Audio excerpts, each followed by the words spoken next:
kembali kita beribadah kepada Tuhan, Bapak Ibu di pagi ini. Siapkan hati dan pikiran. Ajak sanak famili keluarga. Biar kita sama-sama beribadah kepada Tuhan pagi ini. Nyanyi bersama-sama. Ku perlukan juru selamat. Ku perlukan juru selamat agar jangan ku sesat. Selalu harus ku rasakan bahwa Tuhanku dekat, maka jiwaku tenang, takkan takut dan enggan bila Tuhanku membimbingku di dalamku, maka jiwaku tenang, maka jiwaku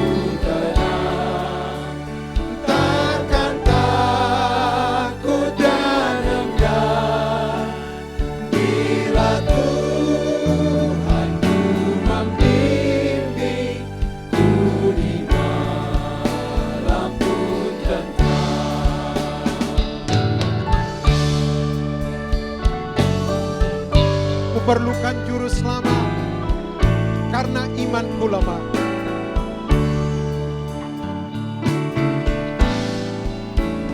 Ku perlukan juru selamat karena imanku lemah. Hiburannya menguatkan, sungguh tiada banding. Maka jiwaku tenang, maka jiwaku tenang, takkan takut dan enggan bila Tuhanku membimbingku di dalam. Maka jiwaku tenang, maka jiwaku tenang, takkan takut dan enggan bila Tuhanku membimbingku di dalam. Bila Tuhanku membimbing, bila Tuhanku membimbingku di dalam. Bila Tuhanku membimbing, bila Tuhanku membimbingku di dalam tenang.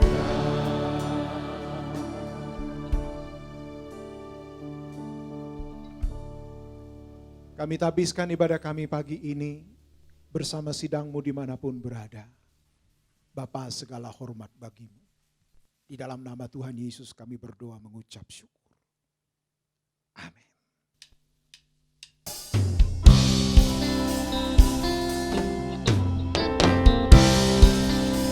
Kita memuji Tuhan. Yeay! Haleluya!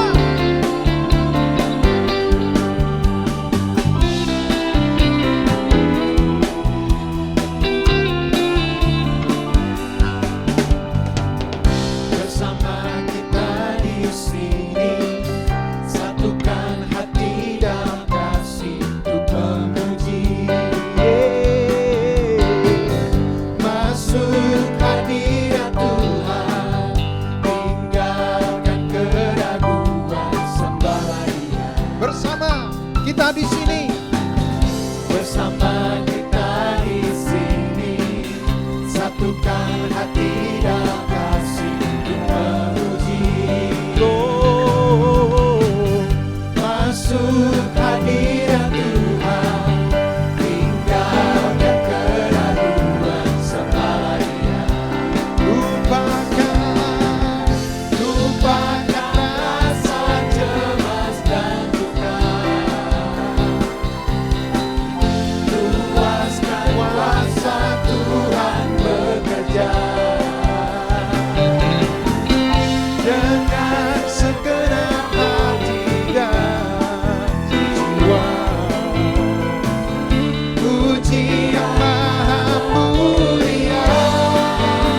Bersukacitalah dalam segala hal.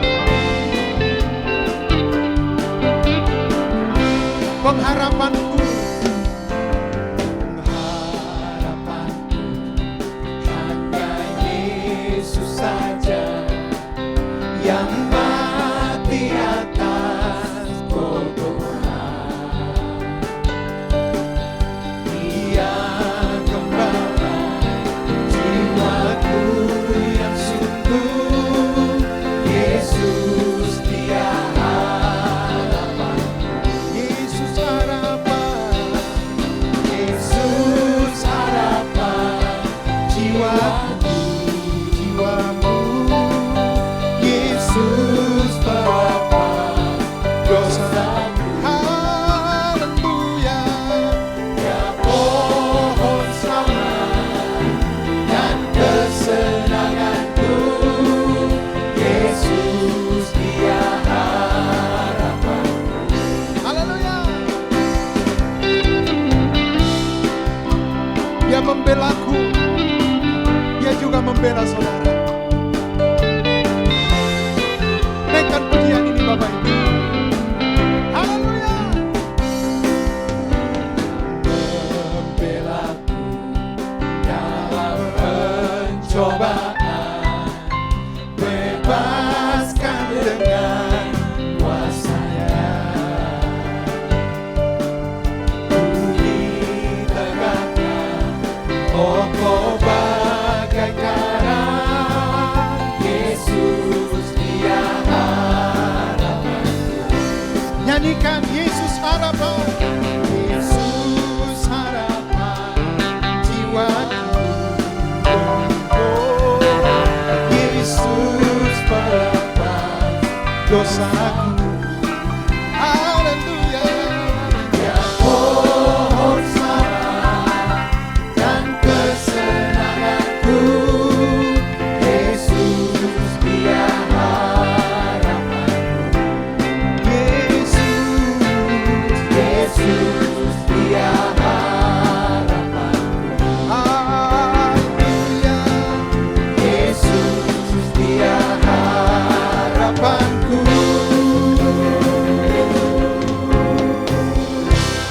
Tepuk tangan bagi Tuhan. Haleluya.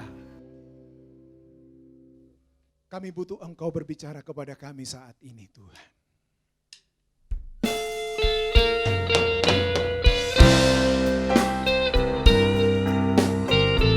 Terima kasih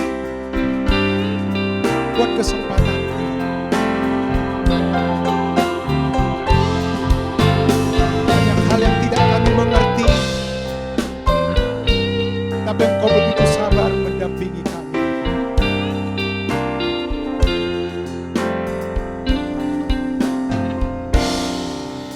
Betapa singkatnya hari, umur manusia, bagai hembusan uap, sekejap kan lenyap. Hanya 70 tahun, demikian firman-Mu. Dalam detak waktu semua berlalu dengan buru-buru. Sesungguhnya dari debu kembali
hanya 70 tahun. 70 tahun. Demikian firman-Mu dalam detak waktu semua berlalu dengan buru-buru.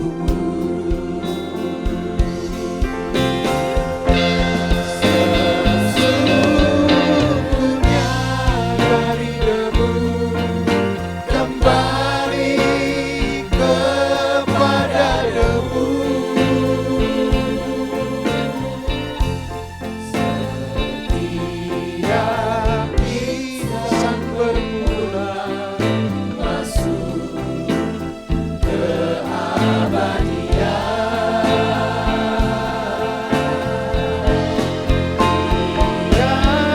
tiada seorang pun tahu saat akhir kehidupan.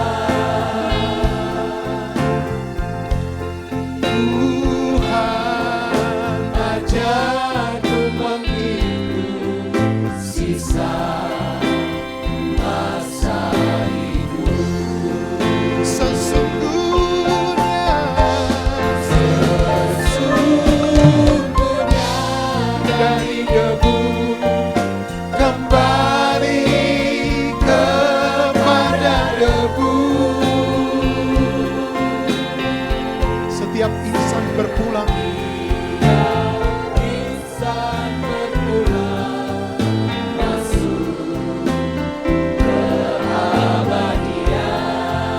tiada seorang pun tahu, tiada seorang pun tahu saat akhir kehidupan.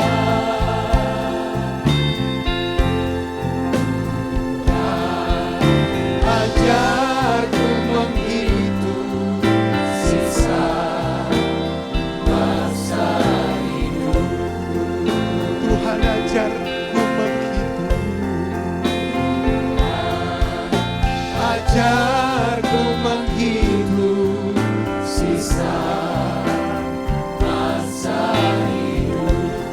Tuhan ajarku menghitung, Tuhan ajarku menghitung sisa masa hidup.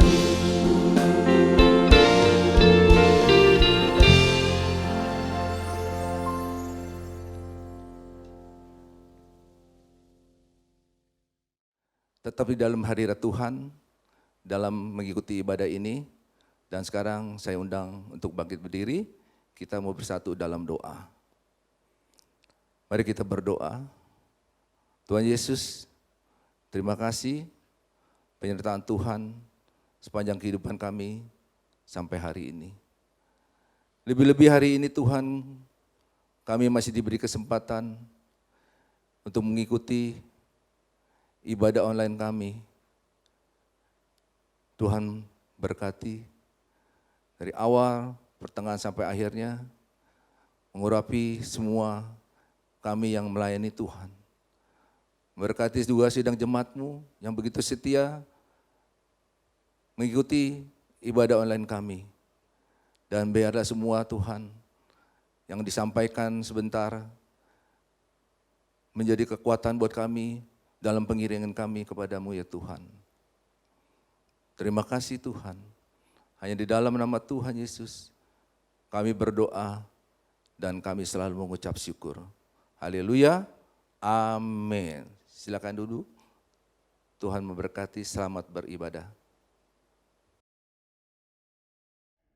Shalom saudaraku sekalian, khususnya kekasih-kekasih Tuhan dari Gereja Suara Kebenaran Injil yang saya menjadi gembala seniornya.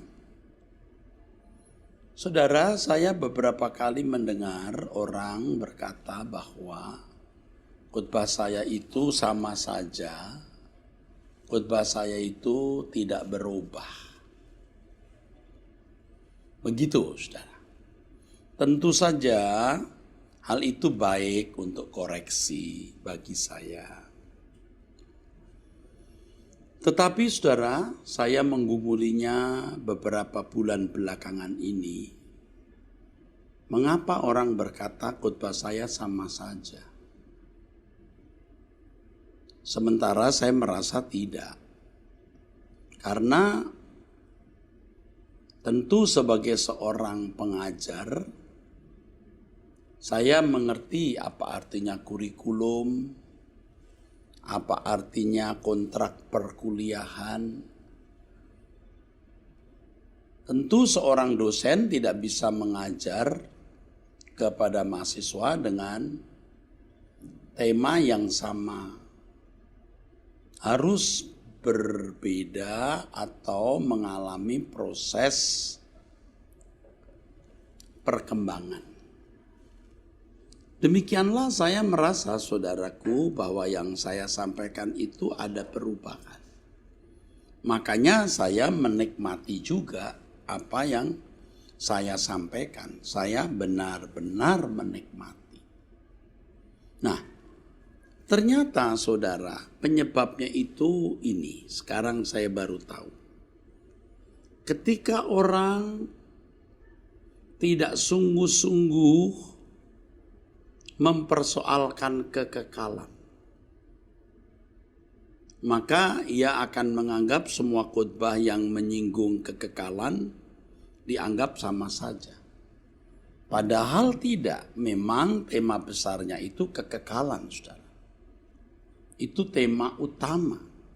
Tetapi bagaimana kita memahami hidup, menjalani hidup, agar kita bisa memiliki logika rohani yang baik. Pijakan berpikir, basis berpikir dunia yang akan datang. Itu yang harus kita lakukan. Sebab kalau kita tidak memiliki pijakan berpikir, basis berpikir dunia yang akan datang, kita tidak pernah menjadi orang Kristen yang rohani. Tidak mungkin. Kita akan menjadi orang Kristen yang tetap duniawi. Ya. Memang kita masih rajin ke gereja, kita menjadi aktivis, bahkan menjadi pendeta. Tetapi kita tidak akan menjadi rohani kalau hati kita tidak kita seberangkan ke dunia yang akan datang. Ya, jadi tidak heran kalau orang memandang khotbah yang saya sampaikan itu saja, itu lagi, tidak berubah, sama. Tidak sama. Sebab memang pijakan kebenaran yang kita harus miliki, yang pertama kesucian hidup, yang kedua kekekalan langit baru bumi baru, dan memaksimalkan potensi mempersembahkan hidup tanpa batas untuk Tuhan. Saudara, menyeberangkan hati ke kerajaan surga itu perlu waktu, benar-benar perlu waktu, ya. Dan itu tidak bisa dipercepat di luar aturan yang Tuhan berikan. Ada tahap-tahap. Dan kalau tahap-tahap tersebut tidak kita jalani, nanti pada hari tua kita tidak akan sanggup berpikir tentang kekekalan. Walaupun sudah diambang kematian, tetap tidak sanggup. Ini, saudara. Makanya saudara harus mau mengubah cara berpikir saudara. Ya. Suasana hidup di dunia kita hari ini mengkondisi manusia untuk tidak waspada terhadap kenyataan perjalanan waktu yang membawa kita kepada ujung yaitu kematian. Banyak orang tidak menyadari betapa dahsyatnya kekekalan itu. Seperti saya, tahun-tahun yang pernah saya jalani, saya juga tidak menghayati dahsyatnya kekekalan. Saya sadar, saudaraku, saya tidak menghayati dahsyatnya kekekalan. Maka hidup saya tidak benar-benar bersih. Masih ada kesenangan-kesenangan tertentu yang saya pelihara, saya nikmati. Tetapi ketika saya mulai menyadari realitas kekekalan, saudaraku, maka saya serius, sangat serius untuk bisa memiliki kehidupan yang benar-benar berkenan di hadapan Tuhan. Kehidupan yang benar-benar tidak bercacat dan tidak bercela. Hari ini saudara pasti melihat, dan jangan-jangan saudara sendiri yang masih memiliki kehidupan yang terikat dengan kesenangan-kesenangan dunia ini. Dan saudara menganggapnya itu wajar karena orang lain juga melakukan hal yang sama. Karena orang lain juga melakukan hal yang sama. Belum lagi masih ada karakter, sifat-sifat buruk yang ada pada kita. Dan kita merasa bahwa itu juga wajar karena orang lain juga melakukan hal yang sama, bahkan lebih buruk dari saudara. Saudara jangan menjadikan manusia sebagai model atau contoh. Kita harus menjadikan Yesus sebagai teladan kita, model kita, contoh kita. Nah saudara, orang kalau menghayati dahsyatnya kekekalan itu, maka dia akan serius mendengarkan firman yang terkait dengan kekekalan. Bagaimana mempersiapkan diri menyongsong kekekalan yang tidak terbatas itu, saudara. Iya, dia akan berjuang supaya jangan sampai pada waktu menghadap pengadilan Tuhan, ia didapati bercacat. Itu pasti mengerikan, saudara. Nah, kalau orang belum memindahkan hatinya ke dalam kerajaan surga, maka setiap kali dia mendengar khotbah lalu menyinggung langit baru, bumi baru, langsung asumsinya pada pemikiran bahwa khotbah si pendeta tidak berubah. Padahal ada banyak mutiara-mutiara kebenaran yang terdapat di dalamnya. Kalau saudara mendengar terus, saudara akan makin mendekati penghayatan yang benar, yang utuh terhadap realitas kekekalan. Nah ini yang tidak bisa saya bagikan, saudara.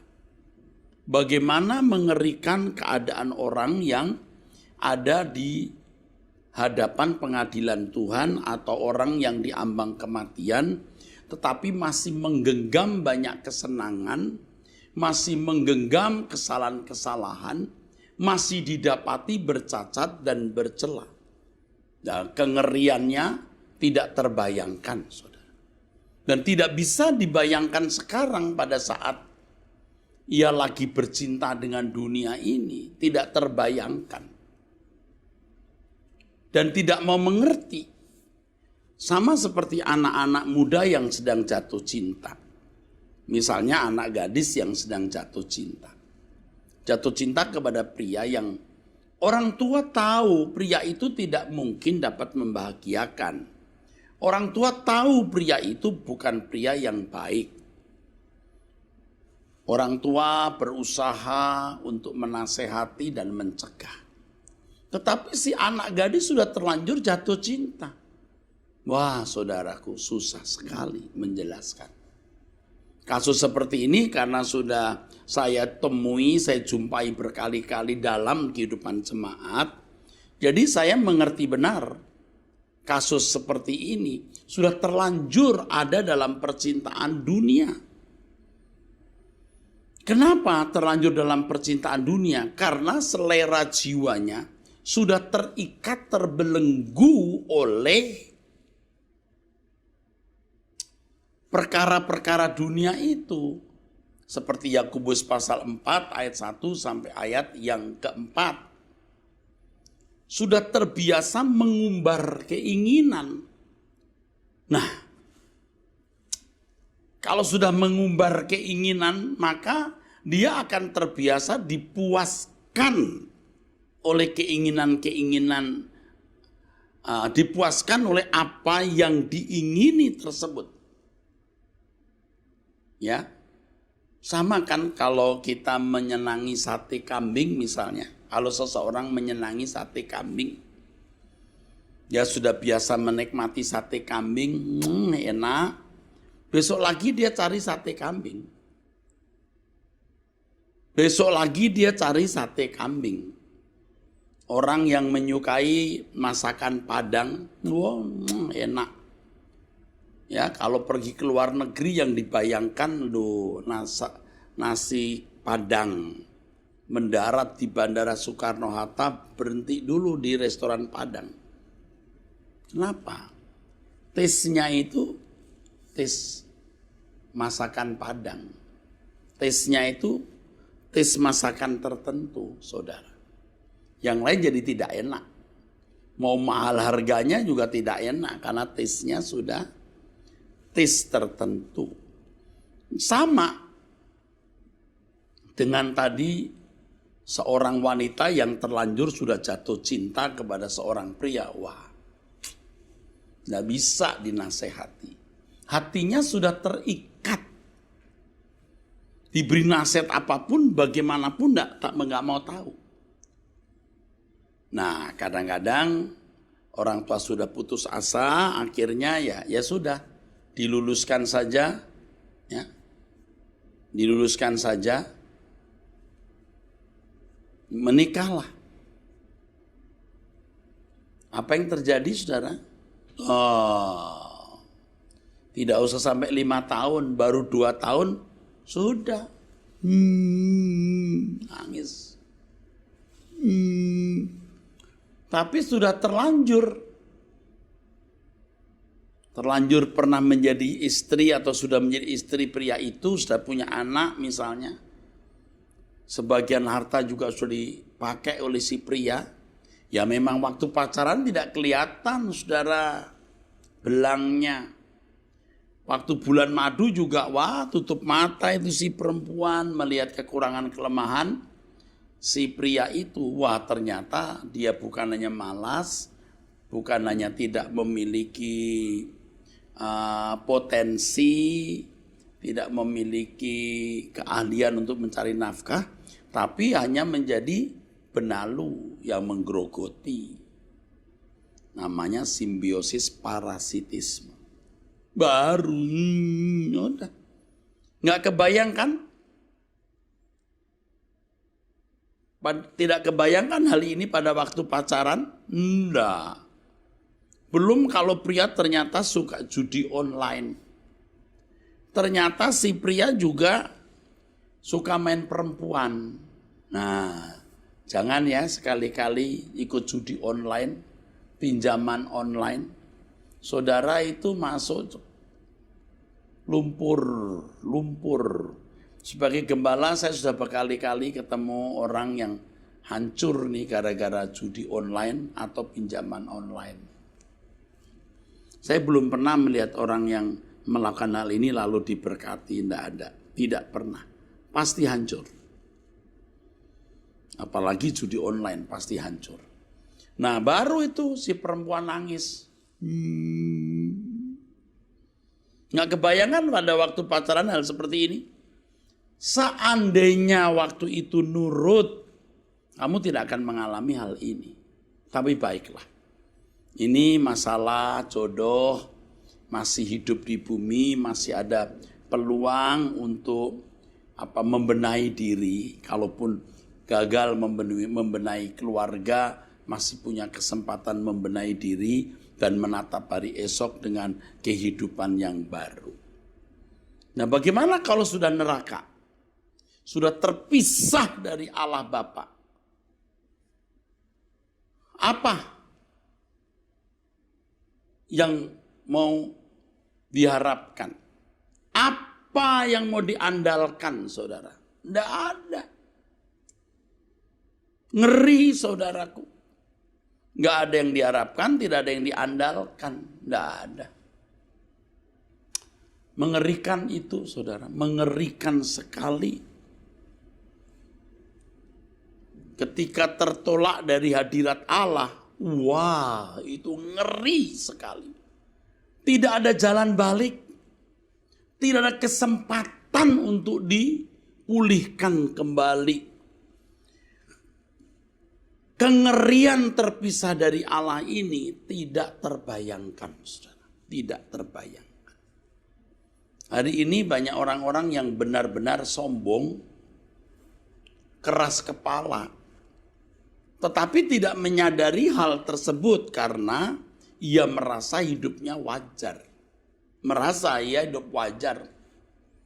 Tidak melakukan pelanggaran, masih ke gereja, membantu pelayanan dengan uang. Tetapi dia tidak berkenan, sebenarnya keadaannya belum berkenan di hadapan Allah. Dia tidak fokus kepada kekekalan, tidak memindahkan hati di kerajaan surga. Saudara harus tahu, ikut Tuhan Yesus itu berarti meninggalkan dunia ini. Harus tahu itu, saudaraku. Harus ngerti. Kalau Tuhan Yesus manggil murid-murid untuk ikut Dia, itu berarti meninggalkan dunia dengan segala kesenangannya. Tapi bukan berarti Anda jadi tidak senang hidup loh. Tetap bisa menikmati hidup, makan enak, tidur nyenyak. Masih bisa menikmati makanan lezat, manisnya gula, dan seterusnya. Tetapi tidak terikat di situ. Banyak orang itu tidak sadar, apalagi kalau saudara itu orang yang berlimpah atau duitnya banyak. Kalau saudara orang yang terhormat di mata manusia, memiliki relasi dengan pejabat-pejabat tinggi, saudara biasa menyelesaikan masalah dengan mudah karena uang dan relasi pejabat. Dan irama itu menjadi irama menggampangkan segala sesuatu. Yang lain segala sesuatu bisa digampangkan dengan uang dan relasi pejabat. Tetapi saudaraku, kekekalan itu tidak bisa disikapi begitu. Nah, banyak orang udah terbiasa dengan sikap yang salah tersebut sehingga gampang deh nanti.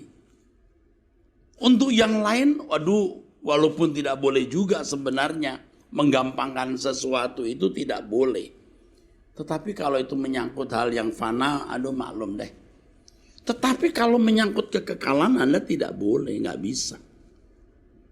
Makanya ya saudara, para hamba-hamba Tuhan, pendeta, ya, aktivis, harus memancarkan pesona kekekalan di dalam dan melalui hidupnya. Bukan hanya bisa khotbah, cakap berbicara mengenai Tuhan, tapi kehidupan yang benar-benar telah dipindahkan di kerajaan Allah. Orang yang memindahkan hatinya di kerajaan surga itu beda, saudara. Yang pertama, pasti dia tidak materialistis. Bagaimana sih kita tahu orang materialistis atau tidak? Ya, kita tidak perlulah menghakimi orang, tapi kita bisa melihat diri kita sendiri. Kalau kita suka pamer, apakah pamer pakaian, pamer perhiasan, Anda materialistis. Kalau Anda mau tampil sebagai seorang yang mau dihormati orang dengan penampilan itu, penampilan jasmani, Anda pasti orang yang materialistis. Ciri yang berikut, saudara. Pelit. Pelit. Orang yang tangannya terus mengepal gini. Tidak pernah terbuka. Orang pelit. Ini. Kasihan orang-orang seperti ini. Kenapa? Dia miskin. Jadi ada orang kaya yang miskin. Sebenarnya orang kaya yang sebenarnya itu, sesungguhnya orang kaya adalah orang yang bisa memberi diri untuk orang lain. Kaya dia beri. Tapi kalau orang pelit, orang menggenggam. Dia miskin. Orang kaya itu orang yang membagi miliknya untuk orang lain. Itu orang kaya. Orang yang tidak membagi miliknya untuk orang lain, tidak kaya. Oleh sebab itu, saudaraku, ayo kita periksa diri kita. Jangan bela diri. Tapi kalau saudara masih mau bela diri, ya terserah. Tapi saya mau beritahu yang ini tadi. Ya, materialistis, ya, jadi masih pelit. Materialistis itu ya mau pamer, pelit, ya saudaraku. Orang-orang yang memandang kekayaan sebagai nilai tertinggi atau nilai tinggi dalam hidup, yang bisa loh rela kehilangan sahabat, bahkan saudara demi uang. Karena tidak mau rugi. Karena tidak mau rugi ya lebih baik kehilangan saudara daripada kehilangan duit. Nah ini dia. Orang-orang seperti ini yang dikatakan Alkitab sebagai bercinta dengan dunia pasti binasa. Tapi bagaimana menjelaskan ke orang-orang ini kalau sudah terlanjur irama hatinya sudah rusak? Tidak bisa. Nah konyolnya banyak orang yang berpikir bahwa hal ini wajar.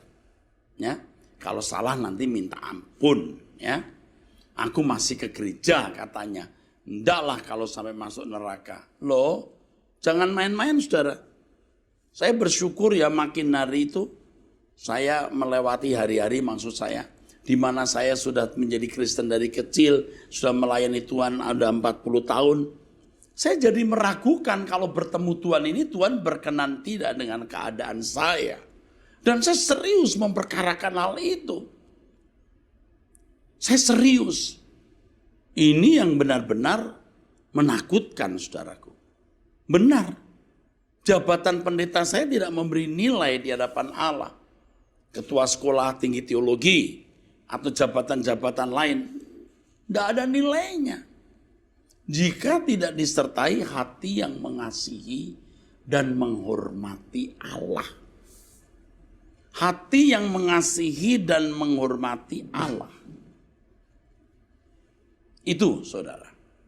Ini yang Tuhan kehendaki untuk kita miliki. Untuk kita lakukan saudaraku. Hati yang mengasihi dan menghormati Allah. Dan itu yang menjadikan seseorang itu berharga di mata Allah. Hati yang mengasihi dan menghormati Allah. Nah saya rindu waktu ketemu Tuhan ini benar-benar tangan saya sudah tidak menggenggam apa-apa. Saya rindu hati saya bersih. Tapi itu tidak mudah. Karena sering kita merasa sesuatu yang kita miliki itu membahagiakan kita. Jadi kita merasa bahwa kalau hanya Tuhan ya tidak terlalu bahagia lah karena Tuhan tidak kelihatan kok. Apanya sih yang mau dinikmati dari Tuhan? Nah dulu kan kita diam-diam berpikir begitu. Apa yang bisa kita nikmati dari Tuhan? Tuhan tidak kelihatan kerajaannya nanti kok. Tapi setelah kita memahami kebenaran, kita menghayati kehadiran Tuhan. Dan kita memiliki pengharapan untuk kehidupan yang lebih baik di kekekalan nanti, nah kita baru bisa menikmati Tuhan. Nah kita baru bisa berkata, aku memilih-Mu Tuhan, Kau segalanya bagiku. Aku memilih-Mu Tuhan, Kau segalanya bagiku. Itu, aku memilih-Mu Tuhan, Kau segalanya bagiku. Nah saudaraku sekalian, kita baru rela. Seandainya aku tidak memiliki apa-apa, enggak apa-apa. Asal Tuhan bisa ku senangkan hatinya. Ya, tanggalkan semua dosa. Itu menyakitkan jiwa dan daging kita, saudara. Tapi kita tidak bisa menyukakan hati Allah kalau masih menyukakan daging dan diri kita sendiri. Nah, makanya saudara, tergantung tekad individu. Saudara setelah mendengar firman ini, tidak langsung lo jadi baik, tidak langsung. Bahkan kadang-kadang setelah mendengar firman ini, lalu semua lenyap. Nah saya minta saudara jangan tidak menuruti apa yang saya katakan ini. Jangan tidak menuruti saudara. Kita akan menghadap tahta pengadilan Tuhan. Kita harus benar-benar berkeadaan bersih di hadapan Tuhan. Dan menjadikan Tuhan satu-satunya kesukaan, kesenangan kita. Nah kalau aktivis memiliki sikap hati seperti ini, dia tidak akan matre. Dia tidak akan pelit. Ya, dia akan membuka tangannya untuk orang lain. Kalau ada aktivis yang benar-benar memiliki sikap hidup seperti ini, dia akan memiliki belas kasihan kepada orang lain. Belas kasihan itu akan dirasakan, saudara. Kalau kita sebagai pelayan Tuhan, kita besuk ke orang sakit, kita besuk ke orang punya masalah, memimpin pelayanan kematian atau memberkati orang nikah. Itu memancar seberapa dalam cinta kita kepada orang lain. Pasti terasa. Jadi kita mengerjakan pekerjaan itu bukan sekedar sebuah formalitas. Ya formilnya begitu, enggak. Dari hati yang tulus. Nah setelah itu baru orang melihat ada kerajaan surga. Orang lihat ada surga di dalam hidup kita. Saya mengerti apa artinya jadi pendeta yang baik-baik. Ya khotbahnya didengar. Tapi orang tidak menemukan surga di dalam hidup saya. Nah, ini apa bedanya dengan agama lain? Kalau hanya mengajarkan moral yang baik, menebar pesona dengan senyuman, sikap lemah lembut dan seakan-akan kita peduli orang. Tapi orang tidak menemukan surga dari hidup kita. Apa artinya? Alkitab mengatakan mereka melihat perbuatanmu itu dan kota yang terletak di atas bukit tidak mustahil, ya. Tidak kelihatan. Artinya kelihatan. Mustahil orang tidak melihat kota itu. Artinya sebuah kepastian hidup kita itu membawa surga, saudara. Saya kalau jujur ngomong, saya melewati tahun-tahun yang belum membawa surga dengan lebay. Tapi ke belakang ini, wah, mau tidak mau karena hati saya pindahkan. Pokoknya kapan saja saya meninggal, saya mau benar Tuhan. Tidak ada dosa yang kulakukan. Tidak ada kesenangan-kesenangan yang kusisakan dalam hati dan batinku. Itu saudara.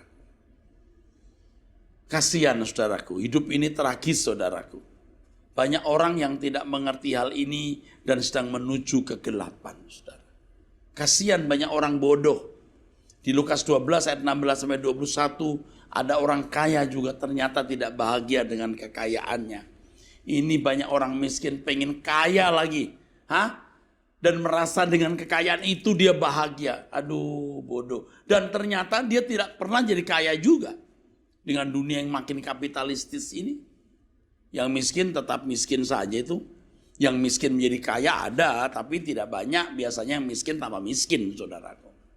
Yang kaya tambah kaya. Dan itu dunia kita hari ini memang dunia yang semacam itu yang tidak bisa kita hindari. Tetapi saudara, kita orang-orang yang memiliki pengharapan. Percayalah, selama di dunia saudara akan dipelihara oleh Tuhan, pasti. Tidak bisa tidak. Tuhan itu menjagai, memberikan providensianya. Tidak akan dipermalukan, tidak akan ditinggalkan oleh Tuhan. Nah, yang kita lakukan sekarang adalah bagaimana kita menggarap hati kita untuk benar-benar memiliki hidup tidak bercacat, tidak bercela, dan tidak terikat dengan dunia ini dengan segala keindahannya.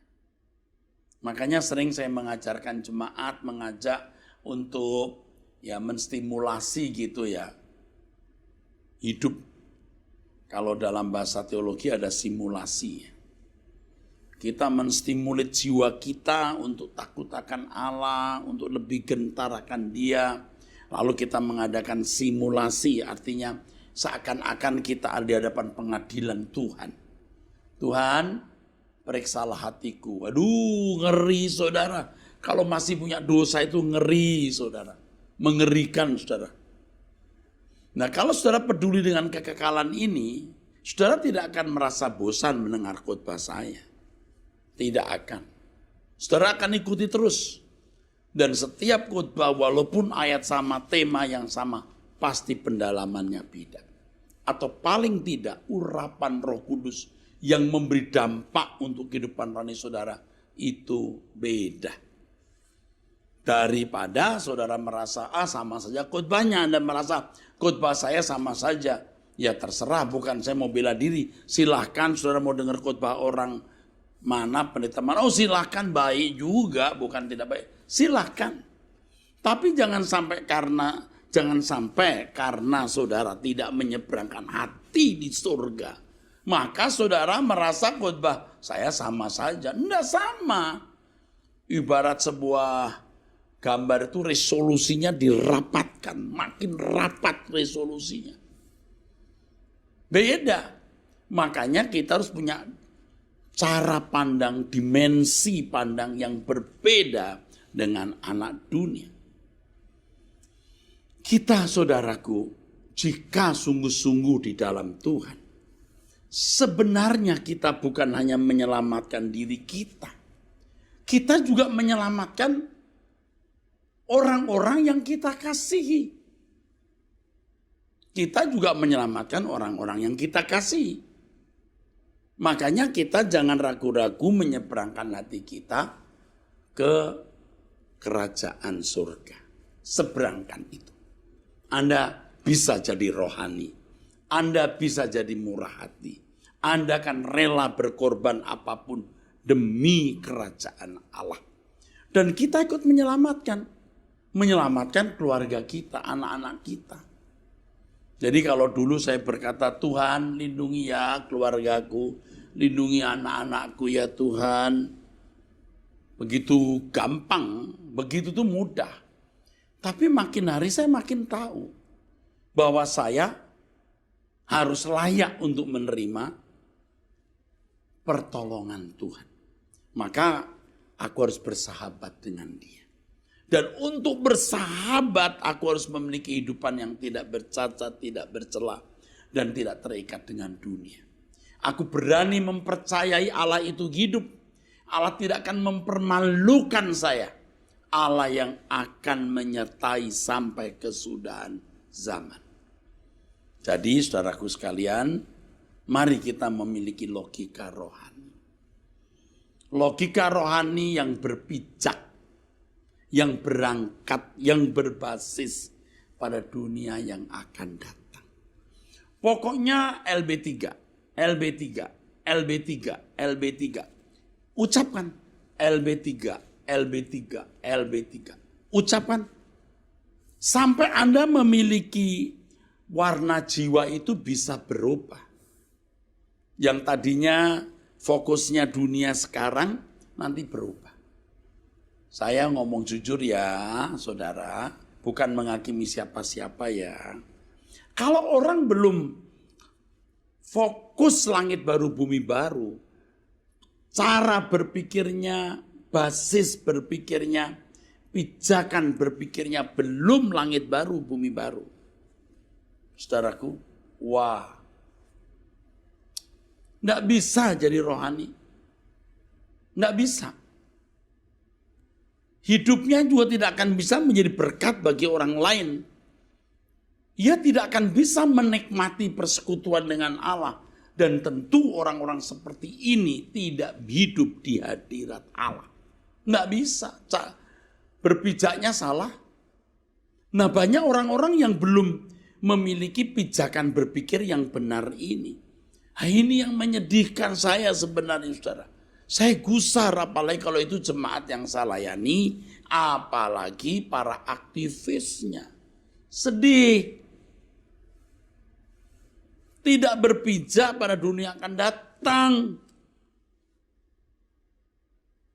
Kalau saudara tidak mulai berjuang hari ini, sampai mati saudara tidak akan pernah memiliki sikap hati yang benar, saudara. Tidak mungkin bisa. Kalau tidak mulai sekarang, tidak bisa nanti, tidak bisa. Makanya saya mengajak saudara untuk serius. Langit baru, bumi baru, langit baru, bumi baru, langit baru, bumi baru, langit baru, bumi baru. Makanya harus bisa move on ke surga. Hati kita move on ke surga. Baru kita bisa mengerti apa itu kemuliaan Allah, apa itu hadiratnya. Yang bisa kita benar-benar nikmati sejak kita ada di dunia ini, saudara. Well, kita diberkati, pasti. Diberkati tidak harus mesti punya rumah mewah, mobil bagus. Tuhan tidak akan permalukan kita. Anak-anak kita, orang-orang kita kasih, ikut terpelihara oleh tangan Tuhan yang luar biasa. Jadi kalau saudara tidak berani memindahkan hati, tidak move on ke kerajaan Allah, Anda nggak pernah jadi rohani. Sampai kapanpun Anda tidak bisa menjadi rohani. Ayo kita menata hidup untuk kekekalan. Yuk, saya tidak akan berhenti berkhotbah mengenai hal ini. Terus menerus. Ada ribuan bahan khotbah saya. Bukan ratusan, ribuan. Serius, ribuan, saudara. Ribuan.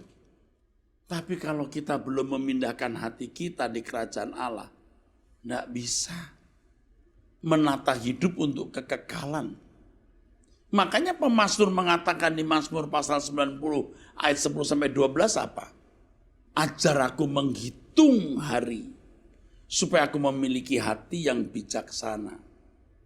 Menghitung mana yang bisa berarti mengerjakan tugas dalam waktu tertentu. Mengerjakan tugas dalam arti tertentu. Ajar aku mengisi hari hidupku yang singkat ini. Ini kan konteksnya mengenai kekekalan.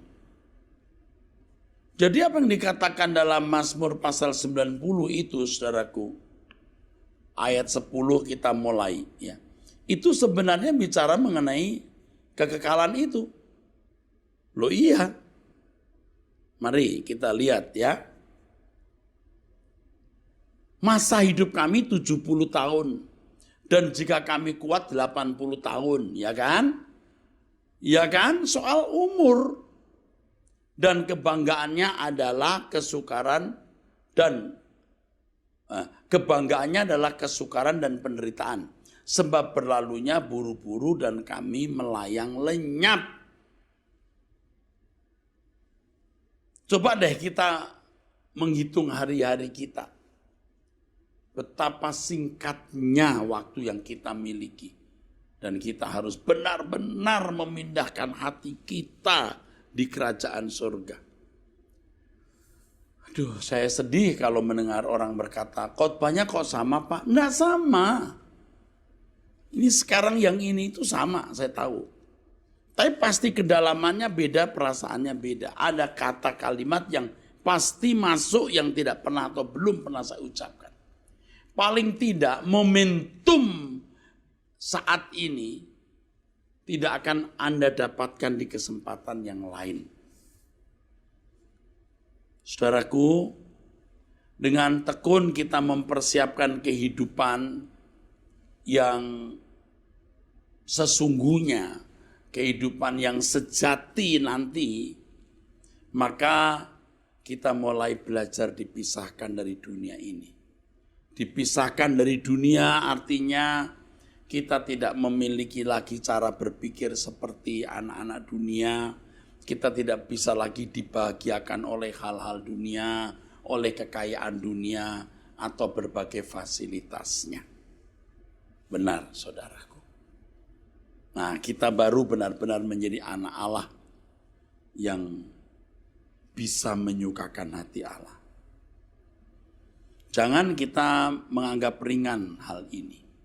Pesan yang saya sampaikan hari ini harus saudara tuliskan dalam loh hati saudara. Tuliskan dalam pikiran saudara, goreskan itu. LB3, LB3, LB3. Terus LB3, LB3, LB3.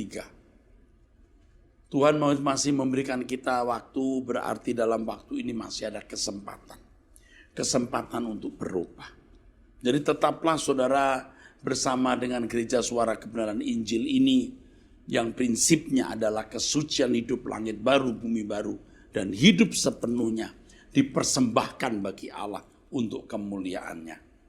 Jangan sampai saudaraku sekalian, kita tutup mata, kita belum siap menghadap Allah. Ingat, setiap saat kita bisa meninggal dunia. Setiap saat kita bisa tutup mata. Jangan sampai kita meninggal dunia dalam keadaan yang kita belum siap. Karena masih banyak kesenangan-kesenangan dunia dalam hidup kita. Masa dosa-dosa yang kita lakukan. Tapi saya bicara begini juga saudara belum tentu berubah loh. Kalau Anda tidak mau berubah. Karena irama hidup saudara sudah terlanjur salah. Nah, saya belajar untuk berubah terus.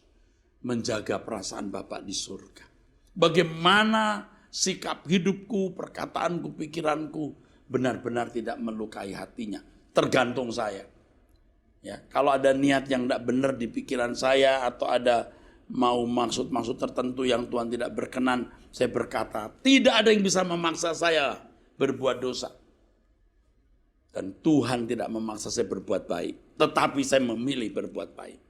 Tuhan tidak memaksa saya untuk melakukan kehendaknya. Tetapi saya memilih untuk melakukan kehendak Allah. Saudara, tadi saya memberikan gambaran betapa menyedihkan ketika orang ditolak oleh Allah. Dengan contoh seorang gadis yang salah menikah. Gak kebayang itu penderitaan menikah dengan orang yang salah itu. Tidak bisa dibayangkan, tidak bisa dipikirkan pada waktu dia lagi jatuh cinta, lagi hot-hotnya pacaran. Nah, baru setelah mengalami keadaan di mana ternyata suaminya bukan pria yang baik, baru menyesal. Gak kepikir yang begini ini, makanya nurut. Demikian pula dengan kekekalan. Nurut apa yang saya katakan ini. Cari dulu kerajaan Allah dan kebenarannya. Matius 6 ayat 33. Semua akan ditambahkan kepadamu. Nah, sebaliknya. Kalau hari ini kita sungguh-sungguh, kita belajar hidup suci, kita memindahkan hati kita di kerajaan surga. Kita mau belajar melayani Tuhan. Apa yang terjadi, saudaraku? Ketika nanti kita meninggal dunia, kita melihat kemuliaan Allah. Kita akan berkata, wow, ini tidak pernah saya duga seindah ini. Nah, itu yang kita mau peroleh. Maka saudaraku, ikuti khotbah saya terus. Khotbah saya ikuti terus. Jangan berhenti. Percaya Anda akan menemukan banyak mutiara yang mengubah hidup saudara. Percaya yang saya khotbahkan itu benar-benar Injil yang murni. Yang menggiring saudara kepada kehidupan kekal di dalam kerajaan surga. Tuhan memberkati saudara-saudara sekalian. Sola Gracia. Amin. Puji Tuhan, selesai sudah ibadah kita hari ini, yang tadi sudah disampaikan Gembala Senior kita, Pendeta Erastus Sabdono. Kami percaya firman yang disampaikan mengingatkan kami kembali agar mengerjakan keselamatan, takut dan gentar di hadapan Tuhan. Ajar kami terus ya Tuhan, untuk mendengarkan firman-Mu, mana yang baik, yang berkenan, dan sempurna, dan kami mau terus hidup benar di hadapan-Mu, tidak bercacat dan tidak bercela, hidup terus dalam pertobatan yang terus menerus, dan haus akan lapar akan kebenaran firman yang disampaikan. Terima kasih Pak Erastus Sabdono atas kebenaran firman yang disampaikan kepada kami, jemaat dari GSKI Gajah Mada. Tuhan berkati, Tuhan jagai, Tuhan lindungi, di mana saja hamba-Mu berada. Berkati juga keluarganya, berkati semua pelayanan Tuhan. Dan sekarang kita akan akhiri ibadah ini. Saya undang Bapak Ibu untuk bangkit berdiri. Kita mau berdoa. Tuhan, ajar kami terus Tuhan, akan kebenaran firman-Mu, membuka hati pikiran kami terus Tuhan, dalam hadirat-Mu Tuhan, agar kami menyenangkan hati-Mu Tuhan, dengan melakukan yang Tuhan inginkan. Berkati semua sidang jemaat GSKI Gajah Mada yang begitu setia mengikuti ibadah kami, walaupun secara online Tuhan. Memberkati kesehatan, memberkati semua usaha, apa yang dikerjakan, apa yang diusahakan yang boleh selalu berhasil.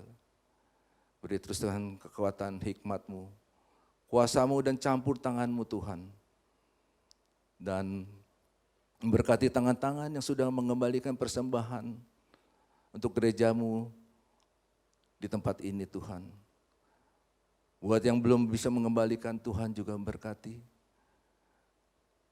Dan akhirnya Tuhan, ulurkan tangan-Mu untuk memberkati kami, karena Tuhan yang punya berkat dan Tuhan yang berhak memberkati kami semua. Tuhan suci kuduskan tangan kami, untuk kami sama-sama menerima berkat ini. Terimalah segala berkat, rahmat, anugerah yang berlimpah-limpah dari Bapa di surga.